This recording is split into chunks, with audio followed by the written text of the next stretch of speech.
Hello, my name is Lisa Oh, excuse me. Hello, my name is Lisa Bradley, and I am excited to invite you to spend the next couple of minutes with me.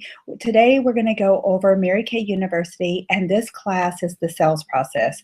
So I love that everything rises and falls on leadership, but in our business and in life, everything also rises and falls and is part of the sales process. Mary Kay Ash said, "Nothing happens until somebody sells somebody something." So I know that we are always selling somebody something, okay? So you may be selling your husband's on the reason why he should take you out to dinner. You may be selling your children on the value of keeping a clean room. And in Mary Kay, we are selling people in every aspect of our business. That includes networking, booking, coaching, actually holding a party, customer service follow-up, and the opportunity. So it really, the sales process goes across everything that we do in Mary Kay. So I want to give you the definition of selling. And I am on page 22 of your manual. And the definition of selling is to give or hand over something in exchange for money. Selling can also be defined as persuading someone of the merits of something. Okay, so that's what we're doing. And in Mary Kay, we're selling products, and then we're also sharing and selling the Mary Kay opportunity. So to be effective in sales requires many varied skills and attributes, all of which are essential, okay? But only one of the attributes is the foundation for all others, and only one is the master key to sales effectiveness. This characteristic stands out above all the others, and it is on the cornerstone of which all other skills are built. With this attribute, your success in sales is all but guaranteed, and without it, you are failed to doom. This essential attribute required for success in sales is, get it? You want to know? It's self-discipline. And self-discipline is not just critical to sales, but self-discipline goes into having success in anything and everything that you endeavor to do. Okay, so let's do another couple other definitions. Okay, so the definition of integrity is keeping your word to the commitments that you make to yourself and the commitments that you make to others. And this, guess what? Being in integrity and keeping your word requires self-discipline. Your word includes the promises we make to ourselves about our own behaviors and our own thoughts, as well as those commitments that we give to others. And let me just say this, self-discipline is about making choices, and you will not always be your word. And so here's what I want you to also know is if you play a really big game and you're going to risk big, you will fail big, and you won't always keep your word, but that's okay. And in fact, if you always kept your word, guess what? Then you're really playing a really small game. And guess what? If you're doing that, you're living beneath your potential. And so what happens when we shoot for the moon and we miss and we still land among the stars, but when we give our word to something and we don't keep it, how do we clean up our out of integrities? Well, you get in communication and you just declare, you know what? I said I was going to book 2 appointments today, and I did not. I did not keep my word. But here is my new word, and I'm committed to fulfilling on that and keeping my word and booking 2 appointments tomorrow. Okay, so now what else is sales? Sales is an activity-based endeavor. And to succeed in sales, you must be able to get yourself into action. Yes, action is the key to all success in your Mary Kay business, because here's what I know. If you think about it and you don't put the action behind your thoughts, then for me, this is the definition of stress. Okay, an overactive mind and an underactive body is what I call stress, because my mind is going 20,000 million miles a minute, and my My body is not. So just a little tidbit. All right. So we also want to keep ourselves from being lulled into a false comfort that the important activities that you need to take today that you can put off till tomorrow. That is procrastination. And procrastination can sabotage you. And so here's what I want you to know. In Mary Kay, the activities like networking, like booking, qualifying prospects, holding parties, and sharing and holding career talks or sharing appointments and making customer service phone calls, those are all included in the sales process. And here's what else you must have. I believe, and you must have a positive attitude. You must believe you can. Mary Kay said, if you think you can, you can. And if you can't, if you think you can't, then you definitely won't. So you will learn to control your thoughts. And here's what I know. Either you learn to control your thoughts or they will control you, and they can control you positively or negatively. Proverbs 23:7 says, as a man thinketh, so is he. And guess what? In this game of the sales process or selling, you will have no's and you will have disappointments, but you can choose not to let them stop you. And you can choose not to let the no's take you out. You see, the definition of failure, and this is key. Failure is either taking an action and not getting the results that you want, or number two, not taking the action. So once again, either it's taking an action and you don't get the results that you want, or it's not taking an action. So here's what I also want you to know and bind to your heart. You are not a failure. I'm not a failure. Sometimes the actions that we choose to take or that we choose not to take don't give us the results that we want, but that's where the actions or inactions are what we would label as a failure. We are never going to be the failure, because here's what I know. You are whole, you are perfect, and you are complete, and you are just the way that the Lord created you to be. Self-discipline also requires taking positive actions, and it means avoiding negative thoughts and actions.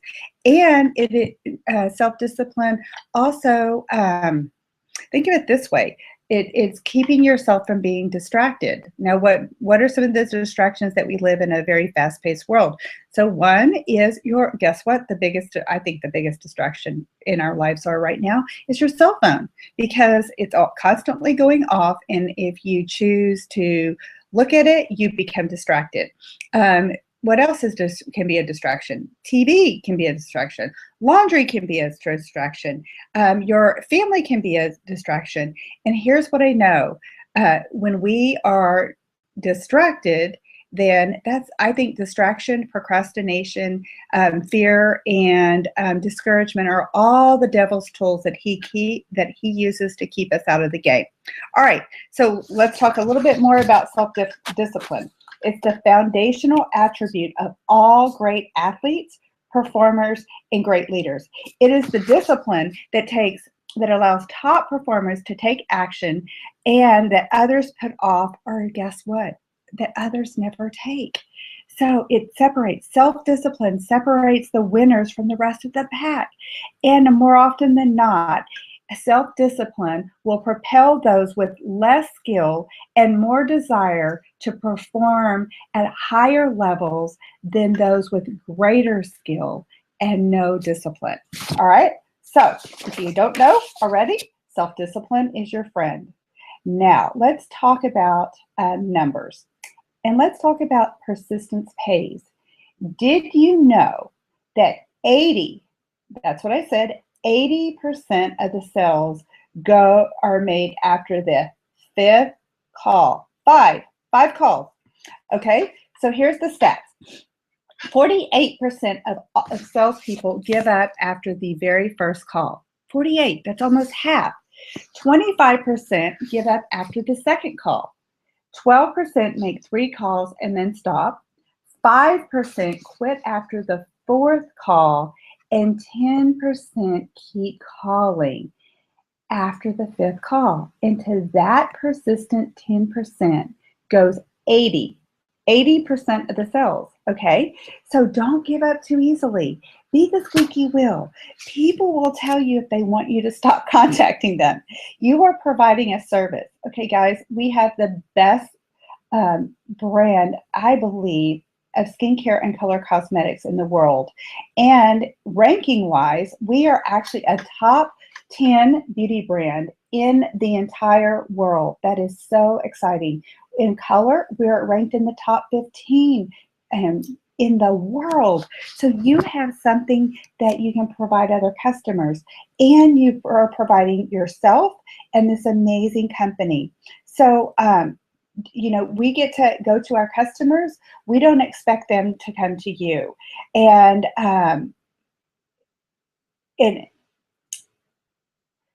so we get, you know, we can go to our customers, they can go to us. So wouldn't you love to be pampered? Wouldn't you love for your hairstylist to come to your home and do your hair every day? Wouldn't you love to have someone come in and treat you, a personal trainer? So here's what we want to do. We want to provide excellent customer service. Now we're going to get to the meat and potatoes. Selling. Selling is super simple if you will learn to ask questions and listen. Okay, selling is a learned skill. That's it. We can all learn it. And it is just as honorable to sell as it is to buy. And without sales, the economy would crash. And your friends and family, guess what? Here's a news flash. Your friends and family are going to purchase products somewhere. Why not with you? Because you love them, you care for them, and you're going to give them personalized and excellent customer service. And selling is personalized to every single situation.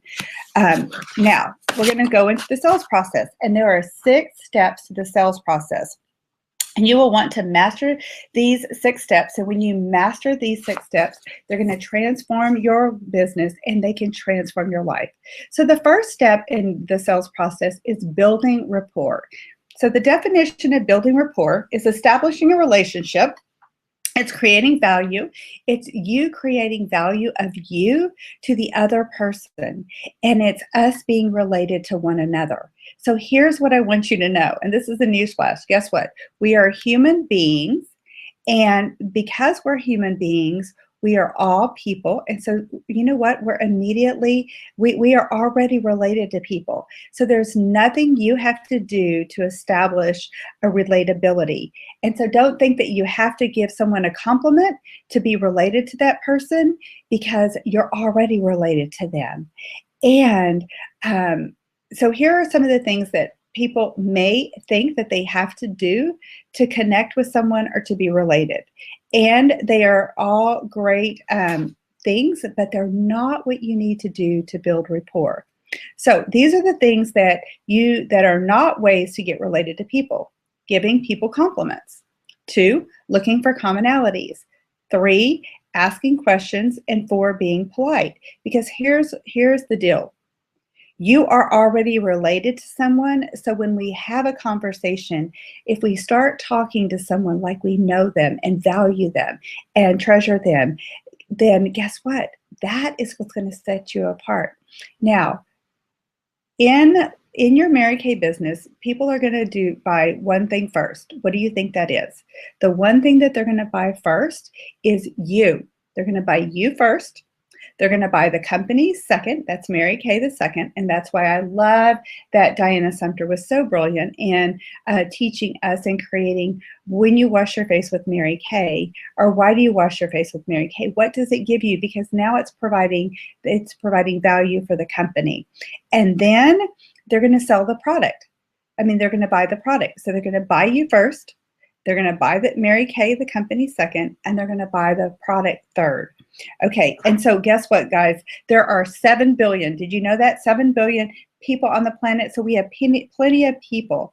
And our goal is, as we hone our skills, that you will actually have a holding ratio of over 75%, not 30%, not 50%, but we want to have that tight holding ratio for our facials and our parties. And we're going to party with a passion. And today in my devotion, it talked about passion. And passion drives, it's an amazing driving force. So be passionate about what you do. Know your why. Why are you in Mary Kay? So when you're selling, when you're sharing you with other people, then guess what? You can pass that passion and that why on to others, and people will rally. So what causes you to be valued as a business owner? What causes me to be valued as a business owner? Well, first, we want to learn to ask questions. And we want to ask questions that make people think, because you want to get them, you want to set yourself apart. And so we want to get interested in them, not them interested in us.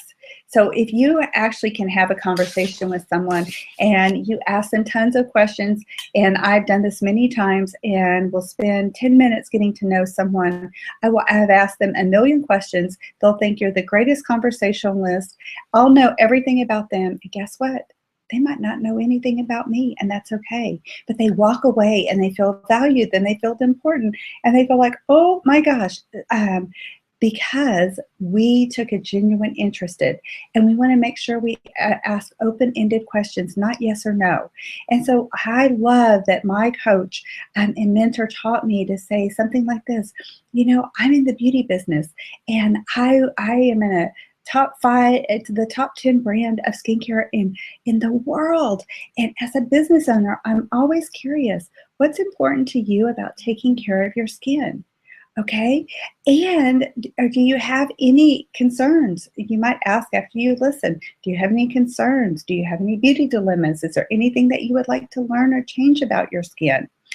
And you can always let them know, I'm always interested in women, and I want to find out such and such. You can put whatever such and such is. Do I have permission to ask you?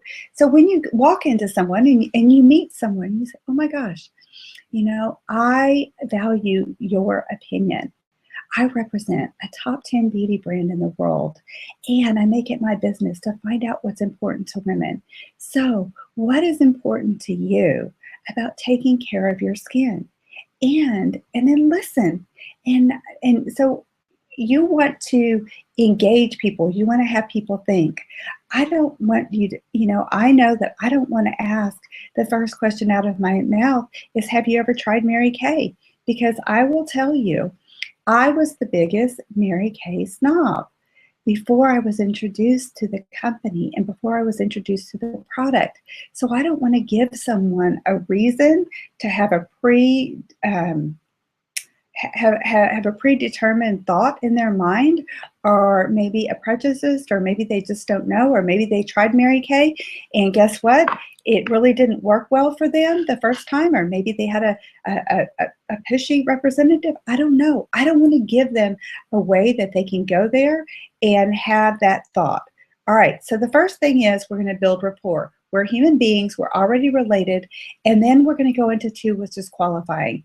And this is one of the most crucial aspects of the sales process. Qualifying, the definition of qualifying is determining someone else's wants and needs. And that's just key. It's someone else's wants and needs, not yours. So you want to ask broader questions. So think about this. You're going to ask a big question, and you're going to listen to what she says, and then you're going to ask a smaller question, and you're going to ask a smaller question, and then we're going to get that, and we're going to listen. And you are never going to know exactly what you're going to say until she says something. That's what the fallacy of scripting. If you are too scripted in this business and all you're worried about is getting your words perfect, guess what? You're not listening. You're inside your head. You're not being present, and you're not being there to serve the other person. All right. So qualifying. I'm going to ask needs. I'm going to ask something like, like I just shared with you, if you could change anything about your skin, what would that be? And then if she said, well, let's see, I have oily skin. So then we're going to go into this third portion of the sales process, and that's presentation. Okay. And presentation is including features and benefits, and it is the value provided to someone. So the definition of a feature is a characteristic or something specific about a product or service. Okay, and here's the deal. Big bold slashes. Features do not sell, but benefits is what the feature provides for the person. The benefit is the value for someone, and it's at a personal level. So this is the other thing I want you to write down in your notes is generic benefits do not sell. Our benefits need to be tailored to the person that you're having the conversation with. And so you never have to make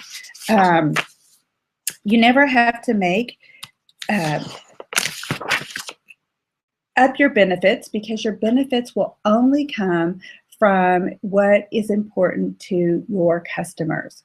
Now, the only benefit that you're ever going to give is the benefit that is going to come out of their mouth.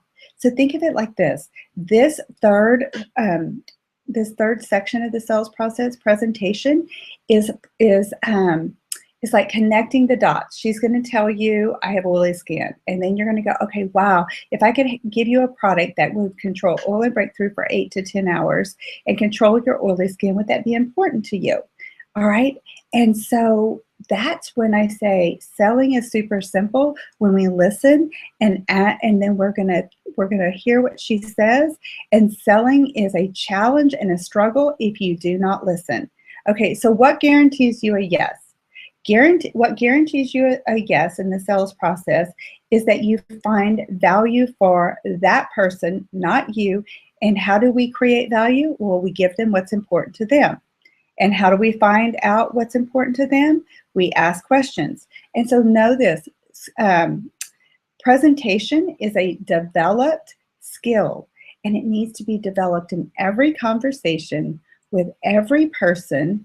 And so you're going to ask questions based on what they said. Then the fourth aspect, the fourth step in the sales process is handling objections. So here's what I want you to know, and this may be a little bit different thought process, but objections are great news. You should actually jump for joy when you get an objection, because if you got a no, it's a no, and you don't have anywhere to go with that. But if you go ahead and get an objection, that's really like a question that I need more information. So now we're going to walk through the 3 steps to handling objections. So the first step in handling an objection is what we're going to call acknowledgement. And so we're going to acknowledge the objection.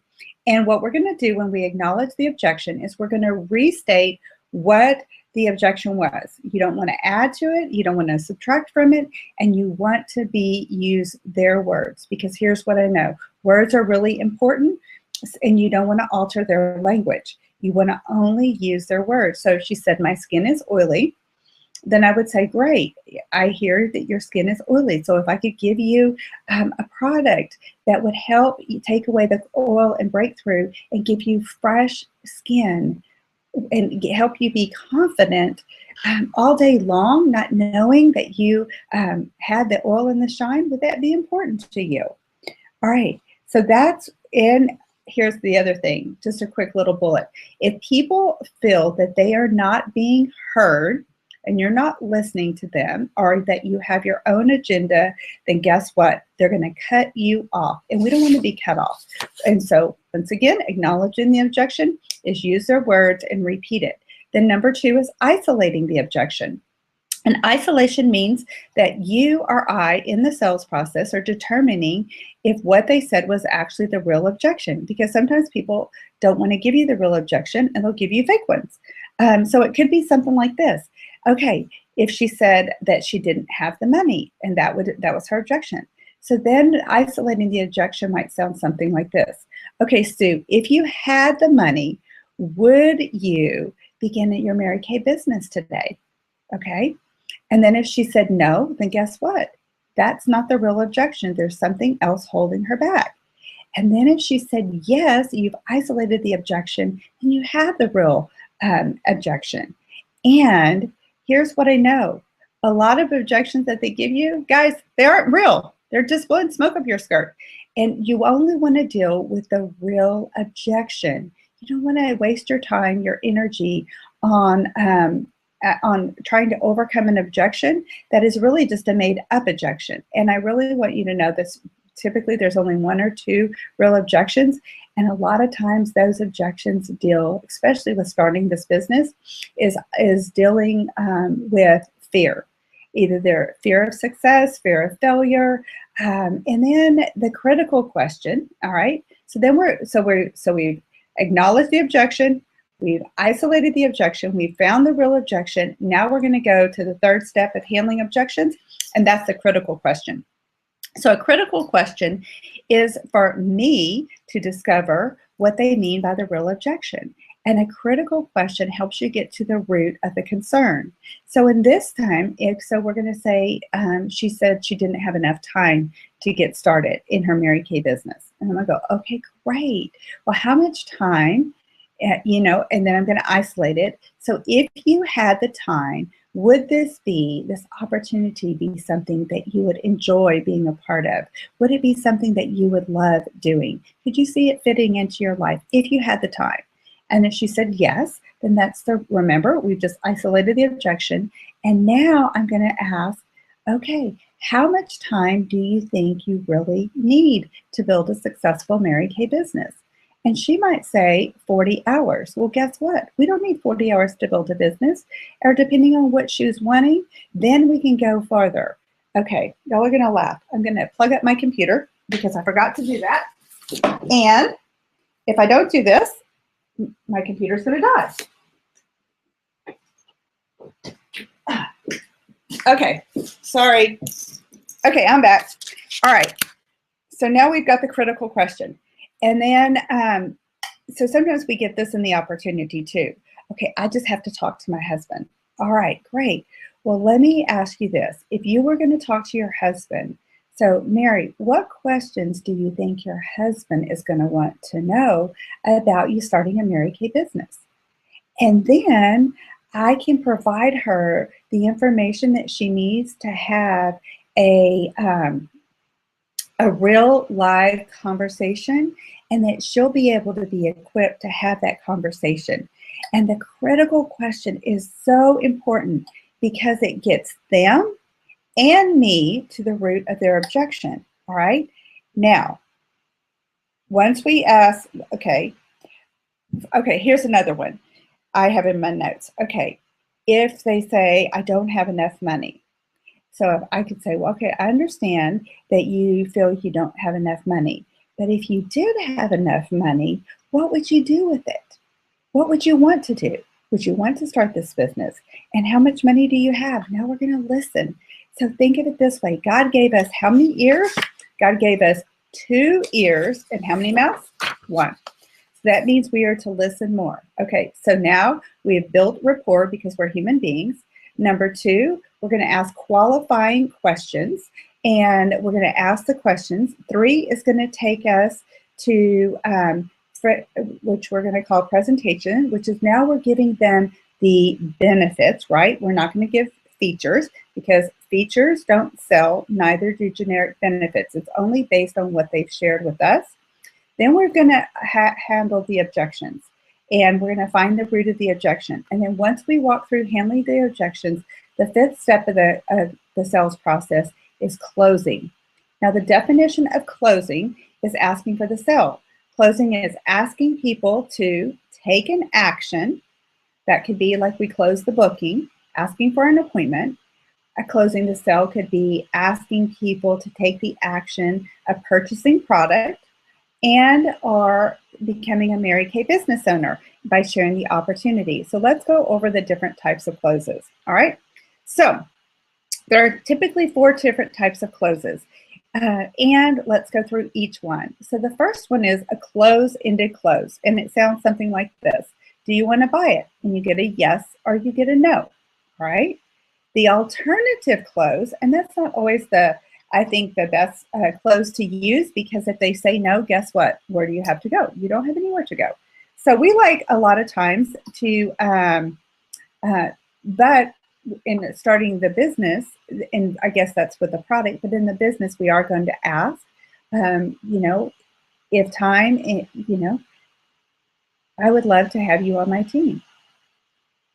Are you ready to get your business started today?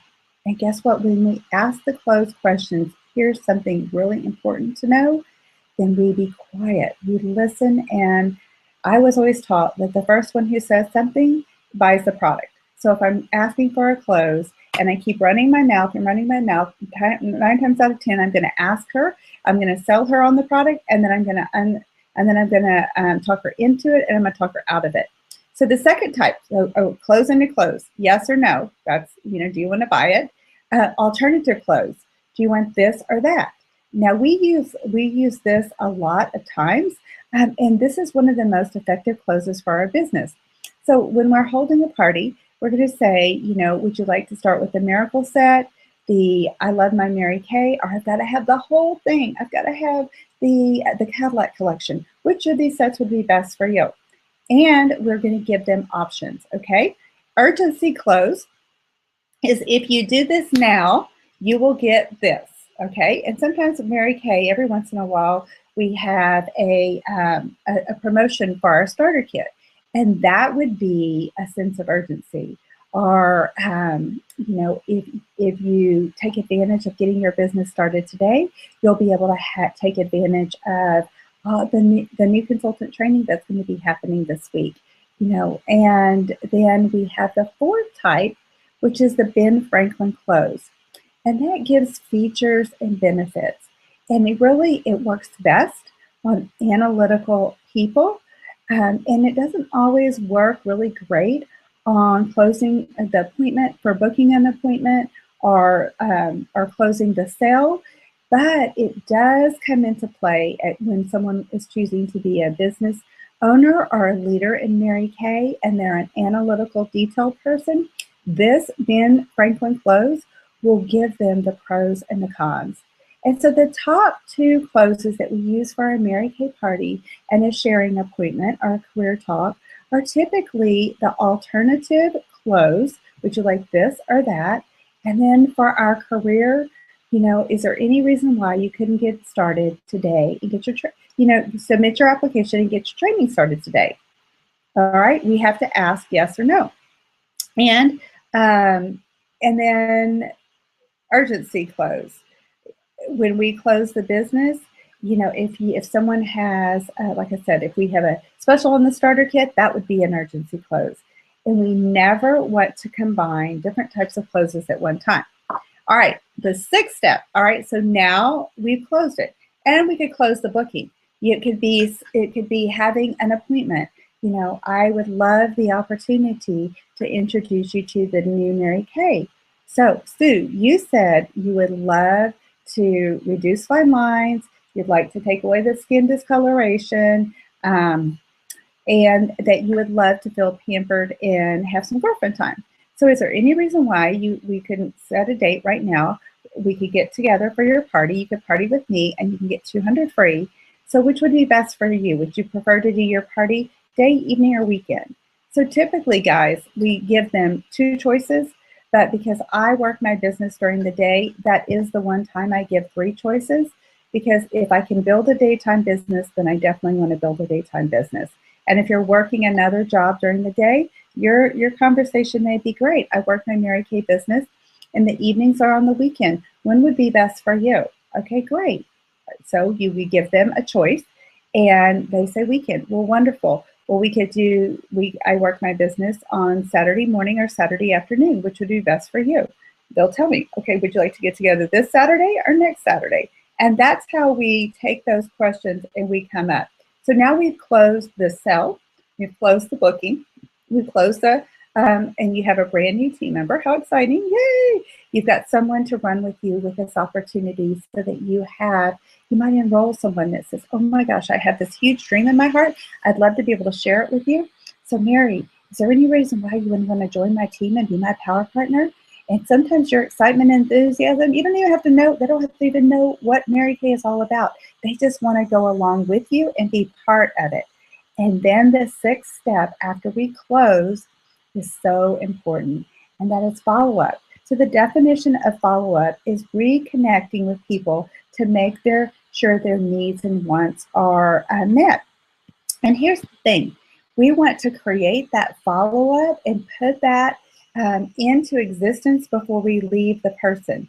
So for instance, if I'm scheduling their party or a career talk, I want to make sure I have a date and time of when I'm going to talk to them next. So if they've scheduled a party, I'm going to say, a part of my hostess program is I need to, get your guest list within 24 to 48 hours. So what would be best for you? Would you like to email me that list? Would you like to call and give it to me over the phone, or would you like to text it to me? Great. Okay. So she might say text. All right, wonderful. Well, would you like to connect tomorrow in the afternoon, or would you like to connect on the next day? Which would be best for you? Okay. So in 2 days. So would you like me to call you in the afternoon, or would you like me to call you in the evening? And then you could even incent her, especially for a party, is, my gosh, guess what? I know you're super busy. I'm super busy. So we've set a time to get back together in 2 days. So today is Sunday. So we're going to get back together on Tuesday, and we're going to get back together at 6, and you're going to get in your guest list. But guess what? If you give me your guest list, Mary, before 6 o'clock, and you have that texted or emailed to me, then I'm going to have a special gift for you. And I'll be glad to do the invitations. Okay, so that's how we get. That's how we put the next step into place. It's follow-up, and follow-up is how you build trust with your customers. And we want to make sure the follow-up is all about them and not about you. In fact, the whole sales process, guys, if you haven't figured this out already, the sales process is all about the other person. What can you do? What can you provide? Whether it's our product or this opportunity, how can you serve them? When we master the sales process and we learn to listen, ask questions, listen, and if we're present to people, that's the greatest gift that you can give them. You will become a master at this business. You will become a master at selling. So just know it's as noble to sell as it is to buy. And we do it with a servant's heart. We do it with love, and we do it to make a difference in people's lives. So what do people buy first? You. People buy you first. And then people buy Mary Kay, the company, second. And then last, they buy the product or the opportunity. So we must build your trust. We must be our word. When we talked about integrity today, integrity is about keeping your word. So if you told a woman that you're going to call her at 6 o'clock on Tuesday to get her guest list, then by all means, put it in your calendar, schedule it in, and meet your obligation and meet your word. Because the quickest way that you can erode trust is not to be your word. And if for some reason you can't keep that appointment, then immediately get into communication with her and let her know something came up and that you value her and her time, and get that appointment rescheduled. So remember, 80% of the sales goes to 10% of the people who are willing and self-disciplined to make 5 or more sales attempts. So if you think you're going to have a conversation and book someone on the first try, well, probably not. You may every once in a while, but in the big scheme of things, no. It's gonna require you to continue to follow up. And in those booking conversations, it might sound something like this. Wow, okay, so you're not available this month and it's in March. So would you like me to contact you at the beginning of April or the middle of April? Which would be best for you? And we set that next step into place, and then you put it in your calendar. So I just want you to know that you too can be a master in the sales process. So once again, we're going to think big, dream big, walk big, do big, but we're going to love others and serve people, and we're going to listen. And we're going to speak only with what they said, and when you do that and you're present. Oh, one last note, being present, that's the greatest gift you can give anybody. And so what does being present mean? Being present, once again, is not having the TV on when you're making booking phone calls, is not having distractions like laundry, kids, your cell phone, all those kind of things that pop up, and to give someone your personal attention and your focus. And when you listen and you connect and you add value, you will master and have an amazing Mary Kay business. Thank you so much. This ends our class, the sales process.